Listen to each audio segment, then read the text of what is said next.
અને આજે એક એવો ચહેરો મારી સાથે છે જે ગુજરાતી ભાષામાં કદાચ અત્યારે સૌથી વધારે વંચાય છે, સૌથી વધારે સંભળાય છે, ખૂબ પોંખાય છે અને પછી એટલી જ ગાળો પણ ખાય છે. અને એ જ્યારે સામે ગાળો આપે છે તો બહુ વિવિધતાવાળી અને શૈલીવાળી આપે છે. ઘણા વખતથી હું એવું વિચારતો હતો કે આપણી મોટા ભાગની ગાળો જે છે એ બધી સ્ત્રીને લગતી છે. એકાદ બેને વાત કરતા બધી જ લગભગ સ્ત્રી, મોટા ભાગે માતા આવે કે બહેન આવે. તો પહેલી વાત તો એમ કે જેન્ડર ન્યુટ્રલ હોવી જોઈએ. ગાળો શું કામ તમે ફિમેલ ઓરિએન્ટેડ બનાવો?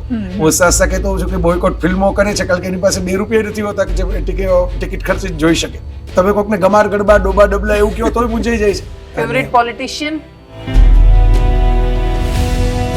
તો તમે ઇતિહાસ જુઓ, જર્મનીનો, ઈરાનનો, અફઘાનિસ્તાનનો, ચીનનો, બધા જ ઇતિહાસમાં, ઇવન રશિયાનો, જ્યાં ઓટોક્રસી આવી, જ્યાં સરમુખત્યારો આવ્યા, ત્યાં એની સાથે ટાર્ગેટેડ વિલનો પણ બનાવવામાં આવ્યા. ખાસ કરીને જે લોકો હોશિયાર હોય, લિબરલ હોય, કળા રસિક હોય, જેન્યુઇનલી આધુનિક હોય, મોડર્ન હોય, એવા લોકો છે એ તો નડે. એ તમે દેશભક્તિ જેને આપણે કહીએ છીએ એ કે પેલી ઝંડીઓ લટકાવીને જે લોકો પ્રોફાઇલ બનાવીને ફરતા હોય છે એ દેશભક્ત છે એવું નથી. તો દેખાડે જ દેશભક્તિ છે. હું તો ઘણા સાથે માથાકૂટ કરું છું, લમણા લઉં છું, એટલે મને ખબર છે કે એને 5 ઉપનિષદના નામ પૂછો તો ખબર નથી. ગાંધીજી વિશે વાત કરતા હોય છે, ગાંધીજીના 10 પુસ્તકોના નામ પૂછો તો નથી ખબર.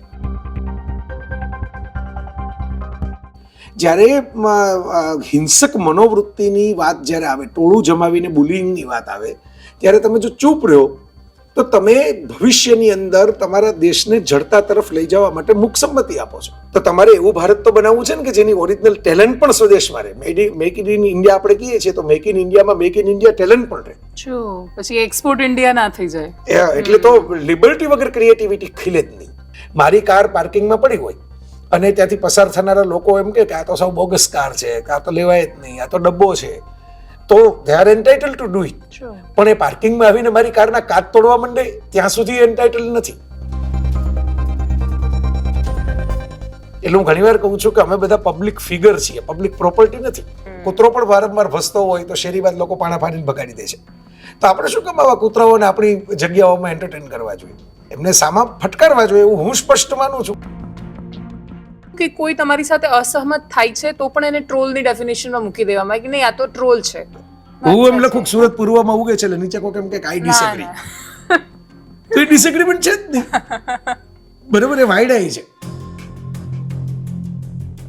હમણાં ક્રિકેટમાં પણ એવું કંઈક થયું હતું. તમે વિરાટ કોહલી અને શ્રેયસ અય્યર એટલે ખાસા બધા લોકો એ પ્રતીક્ષામાં હતા કે જેવી મેચ પૂરી થઈ કે તરત જ તમારે ટાઈમલાઈન પર કમેન્ટ બોક્સમાં આપણે તો એમ જ લખી નાખેલું કે ભાઈ આપણે તો ખોટા પડવામાં આનંદિત છીએ. સોશિયલ કોમેન્ટ્રી કરતા તમે એક દિવસ રાજકોટ એરપોર્ટ પહોંચો છો.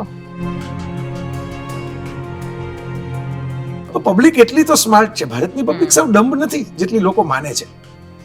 એમને મોદીમાં કંઈક ભરોસો પડે છે તો એમનો ભરોસો છે એ એમની રીતે એમણે હિસાબ મારેલો છે.